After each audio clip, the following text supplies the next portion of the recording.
Bora falar de futebol? A eficácia do Palmeiras sumiu? Desapareceu? O que aconteceu? É fato que nos últimos 2 confrontos, na primeira partida da final do Campeonato Paulista contra o Corinthians e na semifinal diante do São Paulo, o time mudou demais os seus números em relação à eficácia em comparação aos 3 jogos que antecederam essas partidas e também eram decisivos nas quartas de final e nas 2 grandes decisões valendo a vaga no mata-mata do Campeonato Paulista. Ali, os números eram ótimos. Curiosamente, antes dessa sequência, o Palmeiras teve outro clássico em que a eficácia foi zerada. Afinal, é preciso entender esses números. Vamos mergulhar nisso já já, porque antes eu vou me apresentar para todo mundo que está chegando agora no canal do Fragoso, hein? Prazer, meu nome é Rodrigo Fragoso, eu sou setorista do Palmeiras na TNT Esportes e produzo análises em vídeo sobre o clube nas minhas redes sociais. Essa que você está assistindo é uma delas. E inscreva-se no canal, bora chegar nos 100 mil inscritos juntos, já somos mais de 74 mil. Clica no botão inscrever-se que está aqui embaixo. Já clica no botão do lado, que é o sininho, ele ativa as notificações. E aí, pintou vídeo novo por aqui, todo dia 7 da manhã, você vai receber um aviso. Ah, tem live às sextas-feiras, hein? Bate-papo ao vivaço contigo. E quem manda no assunto é você mesmo, pelo chat. Show? Te espero tanto nos vídeos quanto na live. Não se esqueça de se inscrever no canal. Bora pro tema do vídeo? Bom, como eu disse, o Palmeiras tem ótimos jogadores. E o assunto, na última entrevista coletiva do técnico Abel Ferreira, em relação à eficácia, ele foi merecedor de destaque sim.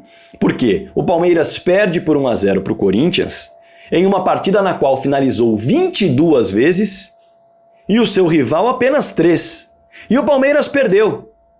Palmeiras que teve chance pelo alto, Palmeiras que teve chance por baixo, Palmeiras que teve chance pelo lado, teve chance por dentro. Às vezes parou no Hugo Souza e, em muitas outras vezes, parou na sua própria mira desajustada. Mas é bom destacar que o Hugo Souza apareceu menos do que o Rafael na semifinal.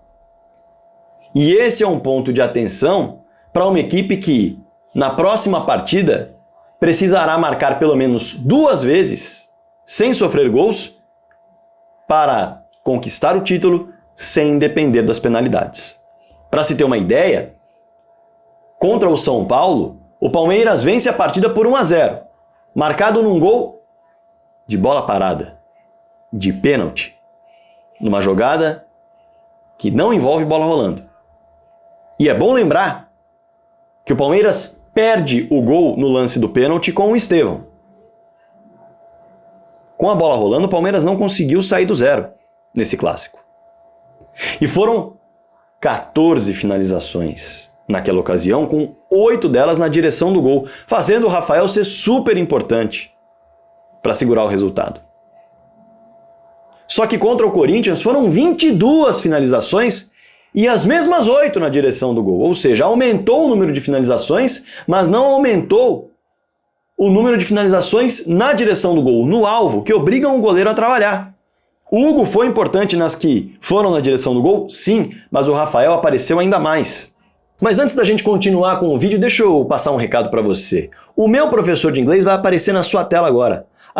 @oteacherj. Ele mesmo, tá vendo aqui na tela? Meu professor de inglês. Às segundas e às quartas-feiras, das 9 às 10 da manhã, o horário é meu, tá? Eu que tô trocando ideia com ele, eu que tô aprendendo e me desenvolvendo na língua inglesa com ele. Mas ele não é professor só de inglês, não. Ele também é professor de espanhol e vai te ajudar a atingir o seu objetivo. Aulas online, confortáveis e focadas naquilo que você precisa. É para uma viagem que você quer estar preparado? Ele vai preparar um conteúdo voltado para isso. É para um trabalho específico que você quer estar preparado? Ele vai preparar um conteúdo específico para isso. Quer dominar a língua como um todo? Ele vai te preparar para isso também. O fato é que o Teacher Jay está preparado para receber uma mensagem sua, trocar uma ideia e alinhar o que for melhor para você estudar inglês ou em espanhol. Combinado? Escaneie o QR Code ou vai lá direto no @oteacherj no seu celular e você vai conhecer o meu professor de inglês. Eu confio e garanto. Cola lá. Agora bora voltar pro vídeo. E é bom lembrar que antes desses dois jogos, esse detalhe passava longe de ser um problema. Por quê? Veja só. Diante do São Bernardo, o Palmeiras vence por 3-0, precisando de apenas 13 finalizações para marcar. E poderia ter feito mais. Desperdiçou algumas oportunidades mesmo, finalizando bem menos do que contra o Corinthians. E finalizando uma vez menos do que contra o São Paulo. Marcando 3 gols. E sendo mais perigoso. Diante do Mirassol, na partida final da primeira fase, venceu por 3-2. Fez 3 gols, com 17 finalizações. 3 finalizações a mais do que no jogo contra o São Paulo. Mas ainda assim, menos finalizações do que contra o Corinthians. Contra o Botafogo de Ribeirão Preto, no jogo anterior à partida contra o Mirassol, que também se tornou uma partida de vida ou morte para o Palmeiras, porque se não vence, não se classificaria, chegaria à última rodada já eliminado. Foram 26 finalizações, 3 gols marcados, vitória por 3-1. Ao todo, olhando para estes números, destes jogos decisivos também, foram 56 finalizações e 9 gols marcados. Contra 36 finalizações diante de Corinthians e São Paulo, na semi e na partida de ida da final, e nenhum gol marcado. Ah, Fragoso, tem o gol de pênalti. Eu tirei essa finalização. Se quiser colocar 37 e um gol marcado, pode colocar. E antes desses 3 jogos em que o Palmeiras enfrentou equipes que não envolvia uma rivalidade, não envolvia um jogo mais pesado, o Mirassol é um time de Série A, mas sabemos que está se construindo para tentar jogar a Série A, São Bernardo é uma equipe de Série C, o Botafogo é uma equipe de meio de tabela de Série B. Antes desses 3 confrontos, o Palmeiras pegou o São Paulo no Allianz Parque. E é bom lembrar que nesse clássico foram 15 finalizações do Palmeiras e nenhum gol marcado. É ponto de atenção para a comissão técnica entender se está faltando tranquilidade no momento de finalizar as jogadas. O Palmeiras teve boas oportunidades de cabeça contra o Corinthians, em que não acertou nem o alvo, estando inteiro na jogada.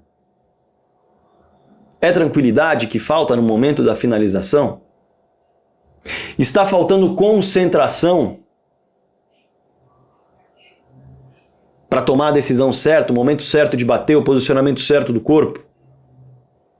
E não tentar finalizar de qualquer jeito, de maneira ansiosa? Está faltando uma construção melhor, ou seja, a bola chegar mais redonda ou no melhor posicionamento possível para aqueles atletas que estão recebendo a missão de concluir a jogada? Esses são os pontos-chave que a comissão técnica tem de olhar, analisar, estudar e a partir daí trabalhar para voltar a recuperar o poder de eficácia do time, que foi muito forte, curiosamente, contra São Bernardo, contra Mirassol e contra Botafogo. 3 jogos, mas nos 3 últimos clássicos, curiosamente, esse poder de eficácia não apareceu. E a comissão técnica precisa analisar, precisa observar os jogos, precisa observar as finalizações, precisa observar a construção de finalizações e precisa conversar com os atletas para entender se esse padrão envolve algo psicológico. Mas que nos últimos 3 clássicos isso foi um problema, não há nenhuma dúvida. Os números estão aí para provar. Enquanto diante de adversários de menor expressão, a bola entrou em alta medida e frequência. É preciso trabalhar e observar com atenção esses dados, porque uma equipe que precisa, na última partida do campeonato, vencer por pelo menos 2 gols de diferença para evitar as penalidades, ou por 1 gol de diferença que seja, para levar a decisão às penalidades, e sabemos que será uma pressão psicológica muito grande para o Palmeiras jogar as penalidades, tendo em vista que, na era Abel Ferreira, disputar pênaltis é algo muito complicado em retrospecto, vai ser muito necessário para a comissão técnica trabalhar e entender, e deve ter trabalhado e entendido ao longo dessa semana, o que está faltando para que a eficácia diante de adversários menores apareça em clássicos e em jogos grandes. Claro que eu quero a sua opinião aqui embaixo, claro que eu quero o seu comentário aqui embaixo e evidentemente que eu quero o seu comentário aqui. Não, o comentário eu pedi já. Eu quero o seu like, ó. Clica no joinha, me dá essa moral. Clica no botão do hype também, muito importante para o trabalho que eu realizo aqui no canal do Fragoso todo dia, para que o YouTube entenda que a plataforma precisa mandar para mais gente.